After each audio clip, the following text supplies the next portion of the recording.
নমস্কার বন্ধুরা, আজকের বানাবো মাটন রেজালা। প্রথমেই মাটনটা আমি ম্যারিনেট করে নিচ্ছি আদা, রসুন, পেঁয়াজ, লঙ্কা পেস্ট দিয়ে আর টক দই আর সামরিচের গুঁড়ো দিয়ে ভালো করে ম্যারিনেট করে 2 ঘন্টা মতো রেখে দিয়েছিলাম। 2 ঘন্টা পর প্রেশার কুকারে 5টা থেকে 6টা সিটি দিয়ে সেদ্ধ করে নিয়েছি।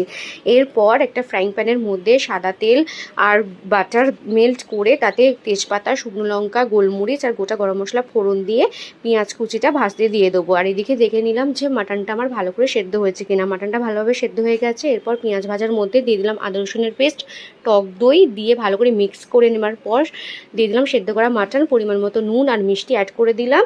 এরপর দিয়ে দিলাম 1 চামচ পোস্ত আর 20টা কাজুর পেস্ট দিয়ে আরও ভালো করে মিক্স করে নেওয়ার পর একটা ভাজা মশলা দিতে হবে, সেটা হচ্ছে হাফ জায়ফল, একটা জৈত্রীর ফুল, গোটা গরম মশলা, সামরিচের গুঁড়ো আর লঙ্কা ভালো করে গুঁড়ো করে নিতে হবে শুকনো খোলায় ভেজে।